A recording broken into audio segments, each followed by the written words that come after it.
in Gangubai Kathiawadi, for instance, there's a clear demarcation between the other sex workers. They're all sort of pale-faced and dark and grey and brown, if you've noticed, except for her.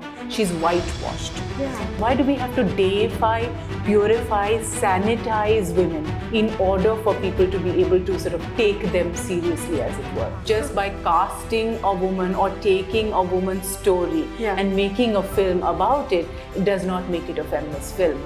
The gaze that we call this, Laura Mulvey has this term called a male gaze. Yes, exactly. So the gaze that you bring to configure her on screen is the most important factor. What I think the Bhansali does is takes the story of an underclass and makes it a glamorous kind of film, which is never at all about that woman at all. It becomes about the director and how this director is this wonderful male rescue figure. We are configured by society as such. To digress a little bit, but it's related, Madhuri Dixit used to come on screen to do an ad against domestic violence. I loved it. She said, "Sharam aur haya, ye औरतों का गहना होता है." And then she says, जाहिर है कहने वाले मर्द होंगे. ये कहा जाता है, right? Yeah. I think one of the reasons that violence occurs, in fact, in society is because they're seen from a male gaze, right? They're not seen as human beings. Feminism is not a word that everyone likes. But with the recent Kolkata rape and murder case, we need to discuss about women and their place in this world. So today on Women's Social Corner's Editor's Pick, we are going to talk to writer, researcher and poet Dr. Sonali Patnaik. We will talk about the male gaze, sexism in movies, in literature, and there's also a special segment on French literature. So let's get the conversation going.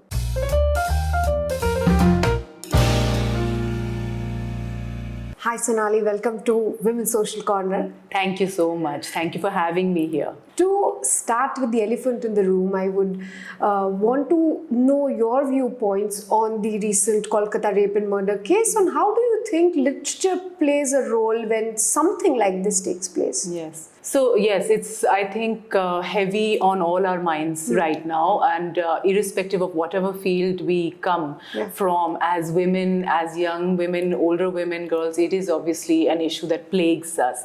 For me, as there are two roles for literature, as a writer of literature and as a teacher of, educator of literature. So I have done both, and when I was at the university, Delhi University, for instance, I think literature is one of those things which tells stories from other perspectives. So stories about violence on women, women's stories. I think one of the reasons that violence occurs, in fact, in society is because women are invisibilized, or they're seen from a male gaze, right? They're not seen as human beings. I think literature plays a critical role in humanizing women in that sense, The other aspect would be from the point of view of an author or a writer. A lot of my work, Janvi, comes from this rage that one feels, obviously, as not being taken seriously, at not being being seen. Absolutely, not being seen, invisibilized in every sphere. So whether it be protest slogans, which are sometimes very poetic and very beautiful and powerful, revolutionary, or simply in writing stories, writing articles, writing poetry about this in order to create awareness and get society to sit up and listen. I think literature plays a very, very critical role. And today, a lot of people talk about feminism, but it's also considered as an ugly word, which some people, just don't want to listen. What are your thoughts on the word feminism and how it has evolved? How do you see it now? Absolutely. So I battle with this all the time. I proudly wear the badge of a feminist, and I think honestly we all ought to. And if you might have heard of Chimamanda Adichie, the writer, she has a book called Why We Should All Be Feminists. I think the basic misnomer or myth here is that feminists are seen as male-hating people, who, don't have a life and so on. I have a great life and I don't hate men. I want to say that I think what we feminists believe in is equality. So if you believe in equality of the sexes, then you are already a feminist, whether you accept the word or not. Yeah. I think where the problem comes from, again, is not knowing enough about the history of feminism and how it's contributed to women's position in society today. Correct. You and I, Janvi, can sit here and talk. You're a journalist and doing brilliant work. You travel clearly, you speak, you write, your points of view. I'm an educator and a writer and so on. I can do all of this. I can get published in the way I can, thanks to feminists who have fought for us to do that today. True. Let's not forget we can vote because of feminists who died for us, or literally threw themselves on the line. It's also just not about women, like men are equally Absolutely. part of the movement. Thank you for saying that. Men should be allies and a part of the movement, but also it's feminists alone who have said this, that men need not carry all the burdens that patriarchal society places on them. Right? Like, for instance, a lot of men will commit suicide, like farmers' suicide, and women are also going through the same amount of poverty. Why are the men committing suicide? Kamla Bhasin is a feminist, she asks. Because we place this onus on them that you should have been able to take care of your family. If you have not been able to take care of your family, you have failed as a man. True. So feminism is for men also, because it helps them be their full selves. So it's high time we acknowledge the work that it does and work with it rather than shun it. I think it will help everyone. Absolutely, absolutely. Up next, I saw one of your publications in your works was on Peter Brook's Mahabharata. How do you see Mahabharata and women? Like, what are your views here? Yeah. So again, the Mahabharata is not a single text. A lot of people assume it's huge. It's written over years. Yeah. We don't even know if Vyasa, for instance, was a single person, or did he start writing? There are historians who will tell you many added to it. We just have stories. Exactly. It's a lot of stories coming together. A lot of stories that we don't see in the Mahabharata are also important stories. Of course, from a certain perspective, it can come across as clan war and very patriarchal, so on. But you also have these mythological, powerful characters like Draupadi, right? So I, in fact, have a poem on Draupadi, and I'm sure a lot of writers I know, for instance, pick up the figure of Draupadi because she is this extremely powerful figure. I think this is the power of literature. It's not on this side or that side. It shows you how human society is. And in the figure of Draupadi, it shows you what kind of torture, torment, invisibilization, oppression, subjugation women have been going through for centuries. And it gives her, that voice. So like as a trope also, as a metaphor, she's a very, very powerful figure, right? And like my poem, if I can just tell you a little bit, it's a long poem. It's basically, it's called Asking of the Five. She's asking her five, husbands, there's 5 of you. Where were you when all this happened to me, right? And each of the husbands, I read, I can extend Draupadi's narrative. I read them as an aspect of masculinity. So you have the moral, the truthful person. You have the brawny, the physically strong person. You have Arjuna, the very, very articulate, artistic, loving, man. You have all of these figures, but nobody was there to help her when she needed to. So she questions masculinity. All of them, right? And she says also in my poem, she says, men need to find themselves first, right? Before they can, save anyone. We don't need to be rescued. It's because you are lost that we are suffering. You are lost, so we are being harmed. So there's a line in the Mahabharata, in the Adi Parva, that where Draupadi says when Yudhishthir comes to her, the guards come to her to take her, to the Sabha, saying Yudhishthir lost you. Right, so she's dragged into, and she's menstruating at that point and so on, and she's still brought there. She says to Yudhishthir, who did you lose first, yourself or me? This is a very powerful philosophically. It gives me goosebumps even now. Exactly. Right, so I take that in my poem to another level. It's not just the philosophical question of if you've lost me, then how could you wager me? You don't have the right to wager me, right? True. So she has, and nobody can answer that question. She's an intellectually really intelligent person also. She's out there not just courageous woman. But if you push that question further, it answers a lot for today's society also. If men have lost themselves, then we need to start there.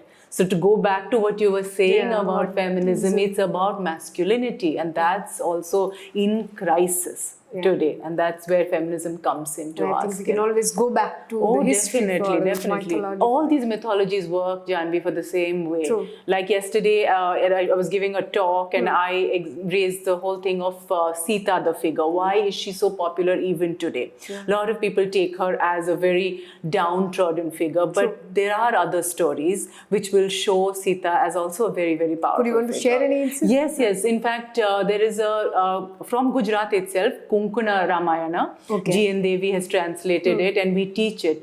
Sita is a very powerful figure in that she is this young tribal, princess or young tribal woman. When Dasharath comes to, meet Janak, her father, he brings this bow and arrow with him, which he's been gifted by Indra, which nobody can pick up easily. It's that heavy. You need 10 men, as it were, to pick up. There is this young 8-year-old Sita who picks it up, and it's missing. When Dasharath is looking for it, when he has to leave, he said, "Kahan hai? Where is this arrow?" She's literally playing horsey on this arrow, right? What a powerful story.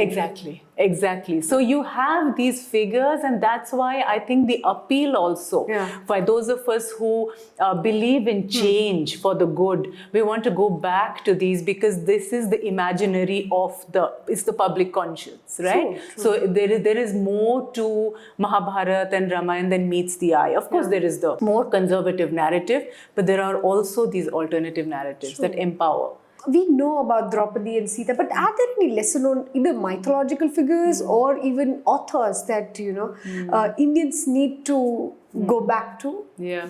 So I'm very fascinated with, let's say, the character of Eklavya. Okay. So today, when you see a lot of caste-based oppression, for instance, right? I have an essay yet to be published on the whole wrestling, thing, that the sexual harassment charges and the fact that our women wrestlers have faced all of this, and there is, they're still protesting. I think it's so relevant with completely. So I look at women also as the present-day Eklavyas. And I ask the question, do we have to pay with our thumb, as it were? The story of Eklavya, right? True. He had to pay with his thumb so that Arjun can be the most revered or the most celebrated archer. But why? Because of caste and class, because he was not born into nobility, right? So do we want a country where those who are born into nobility or a certain gender or a certain caste or class only have the privilege of greatness, or should greatness belong to anybody who can excel in the field? But I think currently we're paying much more, a bigger price than just a thumb, I think. Oh, yes. Thank you. So the thumb as a metaphor. I totally get that. Because I think Eklavya did continue shooting, but without your thumb, how good are you going to be, right? True. So as a metaphor, there is something taken away from women. And then you sort of put them on that line. And this is true of all minority communities, honestly, not just women, but since I write mostly on women and talk about them, I'm using that example. You put them on a line and you say, compete. We've given you the free run, but is it really equal? Or, are we looking at somebody who's already disadvantaged and put on the same queue? I can give so many examples in daily life that we go through. You started with the Ghar case, you were saying that women can be educated, and women are, taking those opportunities, and we are doing all that. We're getting into these fields that were previously male dominated. But if the infrastructure, if the philosophy, the society, the way of thinking, the domestic labor you are expected to do, all of that doesn't change, then what's the point of, right? Of course, you have disabled in a way us, or disenabled us, and then you're saying fight for it equally. That's not equality. It's not equality. Correct. From the mythological stories, I would now want to move towards movies. And I saw some of your publications, very interesting. One was around Gangubai Kathiawadi, another was around Omkara. If you could deep dive into that. That would be really interesting. Yeah, so I'll speak about Gangubai Kathiawadi because that was the more recent one, and Omkara is a film I love, Janvi. So I can just keep speaking about it. I give talks around this and so on.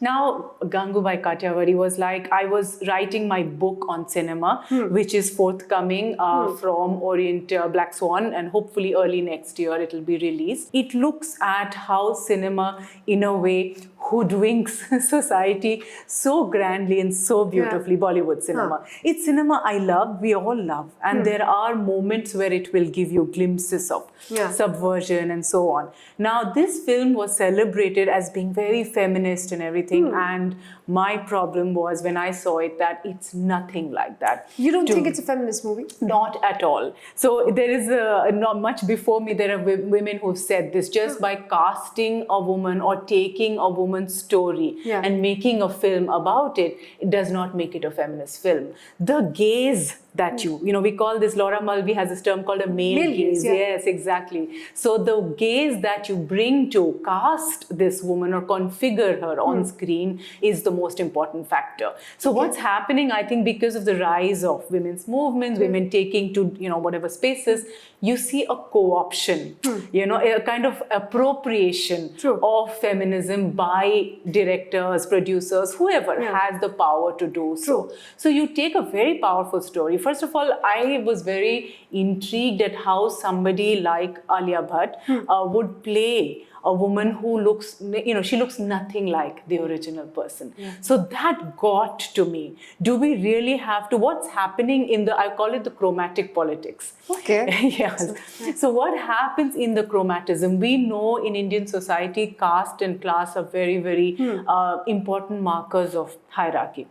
So by casting somebody who is clearly from a blue-blooded kind of, cinematic background, as someone who was quite the opposite of that. The real Gangubai, if you look at... Exactly. If you just look at her, I would ask the audience, just go and do that research. Look at the original book, which is written by a journalist. It's a fine, fine book. And then what the film does to that, the film, in a way, actually what it does, it kind of returns, or I would say rewrites her story, which is one of grit and which is one of an underclass seizing power, right? What I think the Bhansali, which really angers me, does is takes the story of an underclass and makes it a kind of glamorous kind of film, which is never at all about that class and that woman at all. It becomes about the director and how this director is this wonderful male rescue figure who has taken the story and then brought it to the public and so on. It's lost the cutting edge, the radical edge of that woman's fight entirely. True. I also had a huge problem with the way in which sex work is projected, right? There are really good documentaries. Shohini Ghosh's Tales of the Night Fairies comes to mind, right? Where she actually goes and, shows you, it's a documentary film, of course, the complex aspects of sex work. Bhansali's film is a very clever bourgeois middle-class morality kind of film, right? It'll show you sex work somehow, but it'll sort of sanitize the sex from the sex work. It sanitizes it, it reproduces it for a very middle-class cinematic gaze, whereas middle-class bourgeois, moral audiences, we can feel like, okay, this, terrible, poor, vulnerable, creature has been raised, to this height, but none of how we are complicit in this is foregrounded at all. True. Because it's sanitized. Do you feel the same about Heeramandi? I haven't actually seen it, and I actually don't want to, because I think it's gone even far into further depths of, cinematic, melodramatic grandeur. What it does, like if you read, literature you be started with, right? If you read Bapsi Sidhwa's Ice Candy Man, Heeramandi is there right at the end. I teach this text. Okay. It drives me to tears when I teach it. It has driven my students to tears, because this pariah figure, ultimately she's sold because of the, riots and the partition. This is what happened. A lot of women, if they were not raped and injured or whatever, they were abandoned and then they were kind of sold to sex work. This wonderful woman who's praised for her beauty and so on is rendered into this abject figure. Heeramandi was in a state of abjection. I don't know if the filmmaker has actually gone and seen, you can't travel back in time, but you can do the research, right? You can look at what, the brothels look like today and look like then as well. So instead of sort of glorifying it in a Bollywood style, if you really want to restore dignity, I would say research it. See what happens. In Gangubai Kathiawadi, for instance, there's a clear demarcation between the other sex workers who are all, again, chromaticism, I would say. They're all sort of pale-faced and dark and grey and brown, if you've noticed, except for her. She's whitewashed. Yeah. This is, I call clothes to her skin. Thank you, clothes to her skin. Yeah. This I call a kind of Brahmanical politics. This is the co-option of it. Why does this need to happen in order for us to, why do we have to deify, purify, sanitize women for the gaze in order for people to be able to sort of take them seriously, as it were? It's a very, very Brahmanical, puritanical male gaze. There is a bathing scene. I talk about that in my article also. The light is shining on her. There is a pollution anxiety, I think you can see running through the gaze in the entire film, because sex work is something that most Indians don't want to acknowledge, but it thrives. We have Kamatipura, we have Budwar Pet, and we have all of this. It's thriving. But there is this dichotomy, right? This morality that we're supposed to occupy. We can read about it, we can talk about it, but we never sort of enter it. We never want to sit with them. We never want to sit with them. And that's what the filmmaker does. He makes it comfortable for the audience in a way to sit with a space that, you're complicit in othering and rendering abject. Right? So, and it's a contemporary issue. And what he does is he removes it from any historical reality. True. So then you feel as though this happened a long time ago. And, it's removed. Like when people talk about the partition, it's something, no, but it's contemporary. We are going through it even today. We don't realize it. We don't realize it, but it's affecting all our lives. So same with Gangubai Kathiawadi. It's dehistoricized completely. True. And it does a huge disservice, I would say, to that woman's story and to the feminist gaze also. Okay. So Janvi always say more women need to direct films, more women need to come out and say these stories. And I'm not saying by default a woman will tell the story better or, from a more, but it will make a difference. I think the male gaze will at least be contested to a great extent. Can you think of any movie directed by a women director that you would want to recommend? Like anything that you love? Yeah, definitely. I love Konkana Sen's work. I'm a huge fan. Like Death in the Gunj or... Yes, I love Death in the Gunj. I saw it only very recently. The Lust Stories series, I thought the rest was so limited in terms of, again, very limited heteropatriarchal. I say heteropatriarchal, not just patriarchal, because it's also compulsory heterosexual gaze as well as the patriarchal gaze. That's what you saw in all the stories, objectification of women, and that's supposed to be sensuality, that's supposed to be lust. I'm thinking, come on, we've come a far way from this. You can certainly see a more layered, nuanced idea of desire. Konkana Sen's, I thought, was head and shoulders above the rest of the films, because she really shows women's desire, the way in which we would experience it, the intersections of class and absolutely in that, and the female to female solidarity conversation, and how class becomes an interruption of that conversation. True. And then so desire is a very multifaceted thing. There is the house help and her husband, where you think that all let's say sexual pleasure is supposed supposed to be, again, we hierarchize it, right? It's for elite. Exactly. Thank you. You said it. Like it's for the elite, right? And here this woman gets a tutorial in what good, sexual pleasure actually looks like. Yeah. But also other kinds of desire between the two women and, desire and voyeurism, again, always seen as a masculine prerogative. She turns that around. Here's a woman watching something live and enjoying it and getting off. So I think she's a director, definitely. I went to college with her. I don't know if Konkana will remember, because I don't know if she did her master's, and then after that she went into filmmaking. We have some common friends. We both went to St. Stephen's at the same time and did our master's in English at that time. And I think she was already then doing theatre and so on. So you can see how that gets into in her work. It definitely seeps into her work. I also liked Honeymoon Travel. So Reema Kagti is somebody Vidya Balan? Vidya Balan as an actress, yes, a very important figure, I think. And more than what she does, I think the things she says are very, very important. So I like how some of these women are speaking outside the frame. So even within the frame, they may be doing some very, very stereotypical roles, but they're seizing power, reclaiming it in their interviews and the things they're saying outside. So yes, that is important. But not a big fan of the genre of women-centric films being sold as feminist films. I think we need to rethink that. Two different things. Absolutely. You can have a lot of men in a movie and still be a feminist film. It would depend on the gaze. A film like Matrubhumi comes to mind. Where it's set in Uttar Pradesh, where there is so much female feticide that there are no women left. So it's not about casting women or making them the center necessarily, right? But this film is feminist in that sense, because it shows you what's going to happen. And we are in that scenario with sex preference and the terrible love for the extra love for the boy child that India has, despite all the, the laws and so on preventing it. We still remain in this kind of.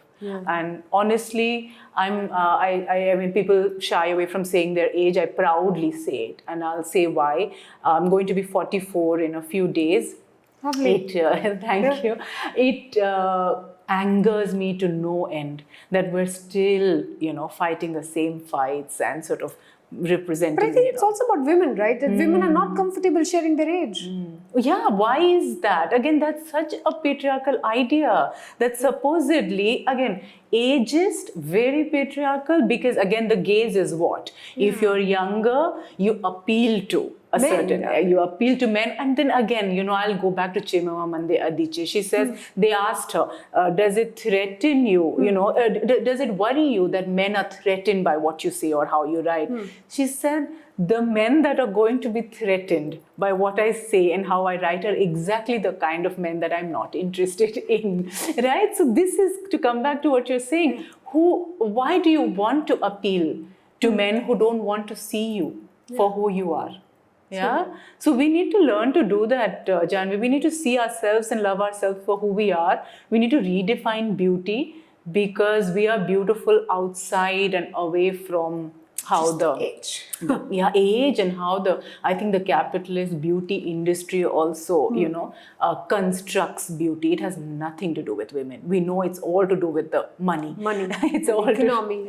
Exactly. It's all to do with economics. So we come back to that Marxist analysis also, which is there in a lot of my work, how, economics is also, capitalism is at the heart of sustaining the inequality, because it suits some. But when you're talking about economy, you can just digress a bit on the line, say, what do you see in the market? And you just laugh that, they're doing it for the economy, but branding it or selling it as, it's for women. Is there anything specific that comes to your mind? So much of it, really, I'm thinking, but just recently somebody gave me this example. It's there in Nilanjana Bhaumik's book. It's called The Lies Our Mothers Told. It's a lovely book. book. Yeah, the lies our mothers told us. I'm really enjoying. I think one of the examples she gives of, I think, is this Karwa Chauth being, or it's there in a film's Netflix series also. Karwa Chauth being celebrated, right? Yeah. By CEOs of certain branches and so on. What are you trying to sell to the public? You are trying to tell, Indira Nooyi, for instance, also shared this. She became the CEO of one of the largest conglomerates in the world, and she comes home and her She mother has to buy milk. Her mother says, there's no milk and exactly dahi in the house. Why? Because a woman's place, no matter what she achieves, society and capitalism will sell this to us, is ultimately to look desirable, beautiful, again, beautiful within a certain gaze, and to be a domestic goddess. Right? We really Domestic need to. goddess, that's the word. We really need to contest and challenge these ideas. True. Because who's writing these narratives? Yeah. Who's Always writing them. them? Yeah. Of course.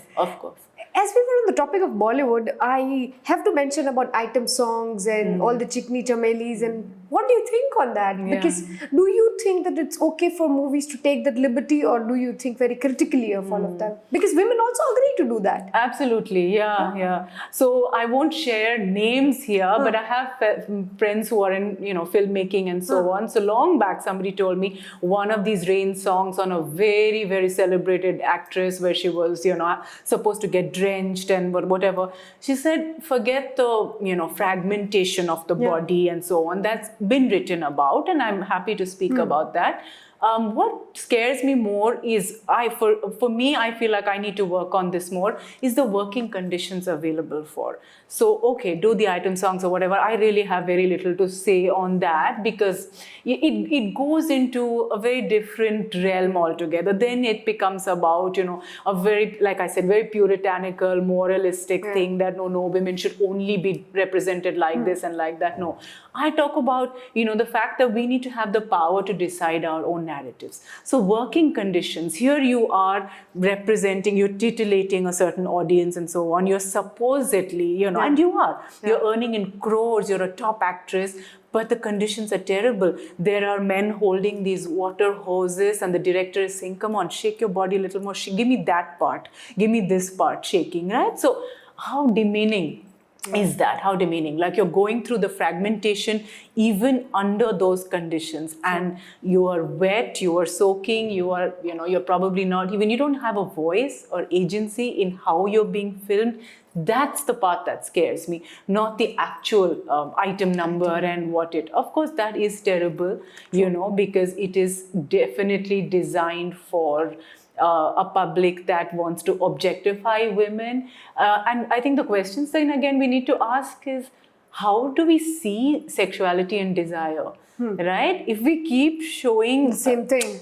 and showing men that this is all for your, pleasure, and if pleasure is just this, we need to ask what kind of masculinity also we are configuring here and creating, right?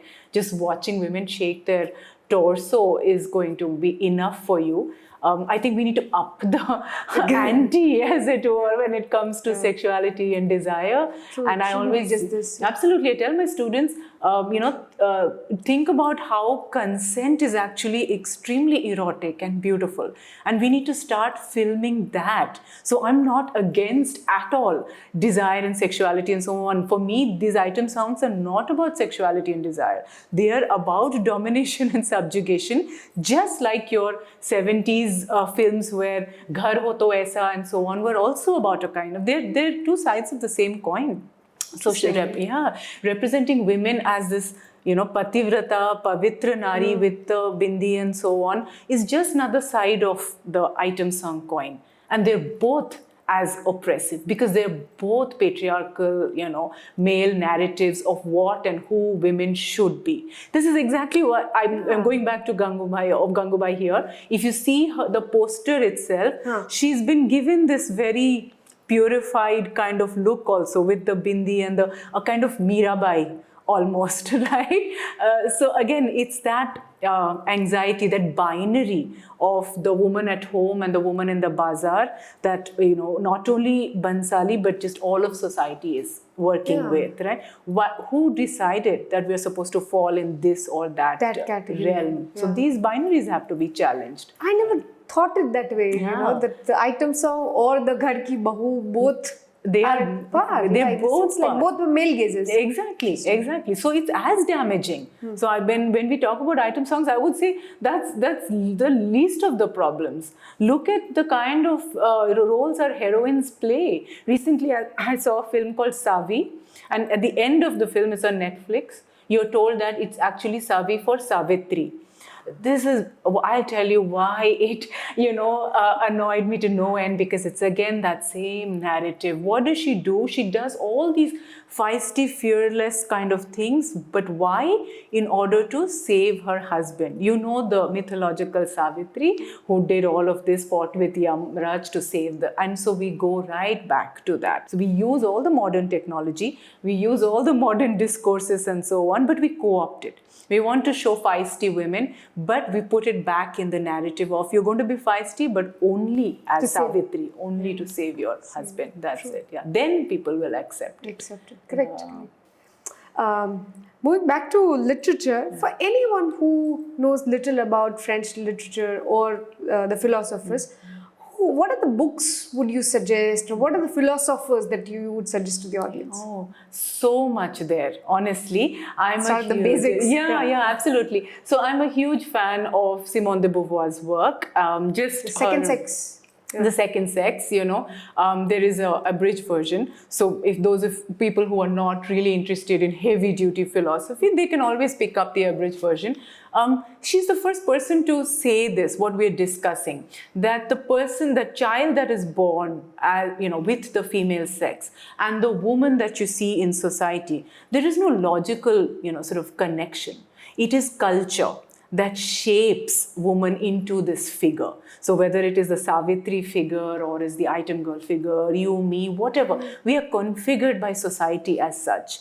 I love this, to digress a little bit, but it's related. Madhuri Dixit used to come on screen to do an ad against domestic violence. I loved it. She would come with her, typical style, and she said, sharam or haya, right? For those who don't understand Hindi, like your sense of shame and your sense of shyness, modesty, ये औरतों का गहना होता है, right? This is supposed to be the jewelry of women. And then she says, जाहिर है कहने वाले मर्द होंगे. So when we say ये कहा जाता है, right? Yeah. And then she flips it to say, but who says this? We've accepted it, but who told us to accept this? Patriarchal society. I won't say just men alone. Women are very much part of patriarchy. That's patriarchy 101. So de Beauvoir is someone who tells us, like, one is not born a woman, one becomes one. Right? And she goes on to elaborate what this means. It means that there is a process that happens throughout the life of a child and a girl child and a young woman and so on, adolescence and so on, where everything is equal to begin with. And if you look at babies, I have watched my child so closely and other children who came to play with her. Till the age of 5 or 6, I would see that the boys want to do almost exactly the same things as the girls, and same desires. Yeah. You want to be heard. If you're hungry, you cry, and so on. De Beauvoir elaborates on this, right? Then suddenly society gets in the way. Maybe the boys are being told that, hey, don't cry like a wimp or something. Don't cry like a girl. So these are not natural ideas. These are coming from somewhere, and then the process of subjugating men actually starts first. True. I think then they start subjugating women. I think, Janvi, just talking to you, I think I've hit on something that I really want to expand on. I think that process starts first. I see this, parents telling boys, don't cry, don't play this, don't play with dolls. It breaks their hearts. I have seen young boys who love glittery pens, who love rainbow whatever, and somewhere some boys, older boys, will tease them. So it's like a chain of violence, and then they will grow up to perform a certain masculinity which is not natural to them. And Then, down the hill. Absolutely, it goes downhill from there. So then somebody becomes the victim too. So Beauvoir, for me, is critical in that. Then there is the second generation French feminists who are exciting to read. They write very poetically. So as a poet, it really appeals to me. There is Hélène Cixous, right? Can you repeat the name? Hélène Cixous. So Helen, and Cixous is Cixous, right? Okay. She gives you wings. If you are a woman and you're reading her, she will tell you that, look, it's a rigged game. You're born into a male world and so on. There's no outside. But she will tell you, women can steal from inside. So she uses the word voler. I love it. It's all obviously metaphoric, symbolic, and so on. No one's actually saying go and become a kleptomaniac, but raid language, raid culture. Like we were talking about mythology. You don't have to wholesale accept something, but you can take something from it and make it your own. And she says that's how women can break out of the shackles that they're put inside. And she gives the Medusa figure as an example. The Laugh of the Medusa, her essay is called, and Medusa is beautiful, but she is intimidating. I can tell you the number of men who've told me, like, you're too intimidating for us to, approach. I'm saying, thank you. I don't want to be approached. That's not a line you want to lead with somebody. So, but at the heart of it is this: the moment you start speaking your mind, somewhere, some people will feel threatened. But this is what Cixous says. This is the power of the Medusa figure. So the myth is basically that when Medusa, if you looked at Medusa in the eye or whatever, men could get petrified, that is turned into stone. Petrified, the word actually means being turned into stone. So the fear turns them into stone, or it turns them hard. So you have that, again, the ambivalence of desire as well as, threat. Right? So they talk about women playing this, ambivalent role and seizing power. Irigaray talks about, women's bodies. So this is Luce Irigaray, absolute favorite, another favorite philosopher of mine, and Julia Kristeva. So Irigaray is exciting because she says that, so patriarchy is telling you biology is destiny, that you're born in this body, so this is what you're going to suffer. Let's speak from this body. So she says women will speak from their bodies. You've taken language from us. You have made us destined to be in our body, so we will speak back from the body. So she analyzes female body. Obviously, I don't want to reduce the philosophy of it in very, very intense ways, but to say that woman is multiple in herself. This idea of absolute truth, of singularity, of fixity, this is a very male idea. Because the male body has a oneness about it, the phallus and so on. The female body, she analyzes, is layered, it's double. And she says woman is always making love to herself. She doesn't need another lover. She talks about that as jouissance, a kind of pleasure that comes from excess. Woman, so it's very, very exciting, powerful ideas. And I would say young people especially should read this, because I teach the master's level mostly, and I see so many young women who are so intelligent and so powerful, but they are afraid to seize, and claim that space and power for themselves. They're happy to remain limited. True. And you were saying earlier, right, women are to blame or whatever. That's the game. That's what we are taught. Don't get ahead of yourself. There used to be an ad. Don't be too aspirational. Don't be too aspirational. Then koi shaadi nahi karega, or something. You're going to be trouble somewhere. True. No problem. No problem. We need to tell women that marriage is not, it's an end game. It doesn't have to be the thing that you aspire to. So a lot of this, but also not just the feminists. There are writers like Foucault, Michel Foucault, who are very critical to my work. I love it. Body politics, in fact, comes from Foucault. Foucault talks about how power is not an external thing. We think of the police and the state and, this is where power resides. Foucault says no. In a modern society, those, of course, are equipped with power over you. But the way in which, you are let's say, configured or made also is the way in which your body is materialized. That's what I do with Gangubai, Kathiawadi. nice. Yes. So the way in which the body is materialized, the way in which language exists. All your cuss words, I'll give you an example, for instance. They're so patriarchal, right? If I you did think an article about on it, all of them. Either There you go. sister, mother. there you go. Yeah. Why is this such a terrible, insult to say that, to be able to sleep with someone's mother or whatever? We need to question these things, right? Language also configures. So women don't have cuss words that they can use which actually liberate them, right? True. So that's Foucault's thing is like power is in the way like how we are trained to sit even. Right, the way in which the body is materialized, what you wear. I'm just bringing it down to the brass tacks. Even hair. Like I remember when I was doing my MPhil in Delhi University, I had long hair like this. I cut it very short. I found it so liberating, and I thought all these woke people who study with me because I was in a toppers hostel, they would celebrate it, but no. All the people who used to, women used to blow whistles and, sing songs. I loved it when I passed by and all. Suddenly, I got a whole different attitude. Aapne acha nahi kiya. I said, maine kya kiya? Like, I did something to you. Did I injure you? Right? So, again, the body being configured as feminine, masculine, from a male gaze, that is also power.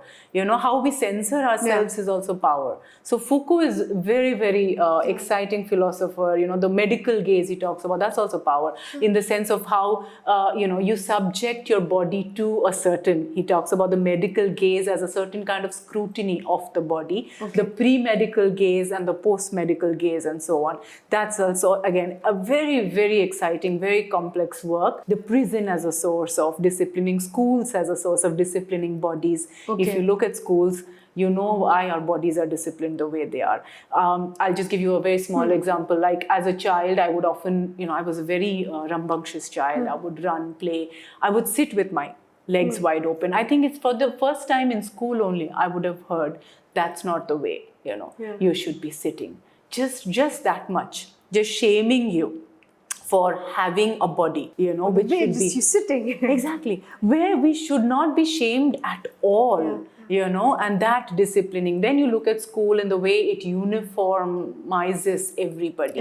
And that you should fit into this. So Foucault talks about the school, the barracks, the army, and so on, and how it serves industrial society, to turn everybody into the same thing. And that's where a lot of oppression, domination, obviously power, and we do it to ourselves. For me, that's really fascinating. In the French philosophers, Gilles Deleuze does the same thing. Why have we agreed to a certain kind of cultural fascism? True. So they analyze that. What is it in the human psyche, or what is it in our society that allows us, like you said, women, what allows women to agree to their own domination? That's a question that really fascinates me.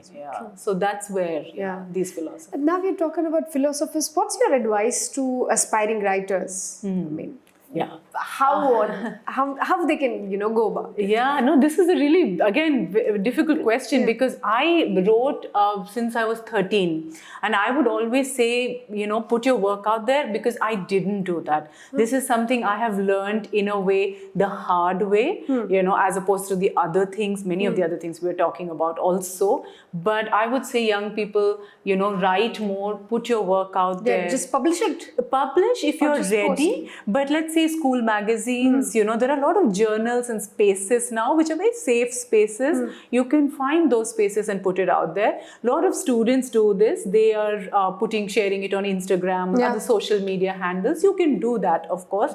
There's no one rule, but definitely write and definitely have it be seen. For me, it took a long time to come out of, as an academic, I had already thrived, but my creative writing, I was very shy about, because because that was related to my early childhood. Nobody saw me as a poet at home. I wasn't told, Tagore's story, if you read, there was so much family support and so on. I came from a very different family. It was very bourgeois. They're, banking people, they are scientists and so on. Literature wasn't, I was the only person really pursuing or having a natural ability. So I would say more than to young people, I would honestly say to parents, if you have, children writing, young people writing, please recognize that that is a beautiful and fantastic thing and just give them that space to flourish. Yeah. On the other hand, don't join this bandwagon of excessive publishing. Today, I'm seeing, because I belong to this world of poetry, I've met some incredible poets and wonderful people, but somewhere poetry also suffers when we push ourselves, as it's not a factory, it's not a computer, it's not a machine. When human beings, the poets are not machines. So take the time, pause. If it takes even a year to produce that one brilliant poem, where you have to get lost and you have to really think things and really feel things. It's absolutely okay. Yeah. And trust your feelings and your words. That is another danger. I would say for writers, we need to remove ourselves sometimes from hypermedia, because we are reiterating someone else's words and ideas.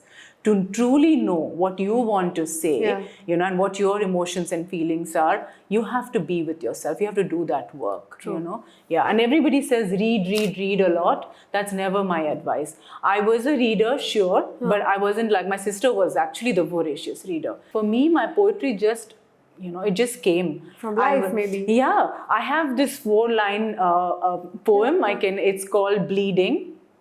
It just goes like this. You may cut my tongue with the blade of your hate. You may cut my tongue with the blade of your hate. I will bleed truth through other gates. Right? So thank you. So for me, poetry is like that. It is it's like a bleeding, as it were. You can just cut a vein, as it were, and it will just come. It's the intensity of feeling. It is about the angst and the rage and so on, everything that I am thinking of inside, it will just find a way out. I think your 4 lines will stay with me. It is so powerful. They're so powerful. I'm so happy. Thank you. Thank you. But that's what I feel about poetry. It's not just about reading and so on. Of course, you have to hone. I may have written 6 lines and brought it down. I can't remember now. Not these 4 lines. There are other where I may have written 8 and chiseled it and broken it and brought it down to these final powerful 4 lines. So I don't want to romanticize and say, okay, your first draft is your most intense draft. No, you have to put in the work. So please, I would say put in the work, give it time, and don't expect to be like famous overnight. I think that's what you really should not be writing for. Shouldn't be writing for fame. And just a concluding question, what's your advice to young girls, who are still trying to figure out who they are, where they are, what's their place in the world? I think to just say that what you are right now, however you are absolutely perfect. You belong here. I think if everybody can just remember all those young girls out there who are being told that you are a burden, either by parents or by society or by teachers, or you're not good enough, I think that's their problem. Just remember that's those people's failures. That has nothing to do with you. Each one of us, we belong here. There is an Native American speaker that I heard recently who said that, when COVID happened, a lot of environmentalists came out and said, look, everything was doing so well when human beings were locked up. It's true, because we have destroyed the environment and it's our duty to repair it. But she said, I don't accept this idea that human beings are not wanted. I am wanted, that's why I'm here. I belong here. So that's, once you realize that you belong here, your sense of responsibility towards yourself and to the world actually increases, not by negating yourself.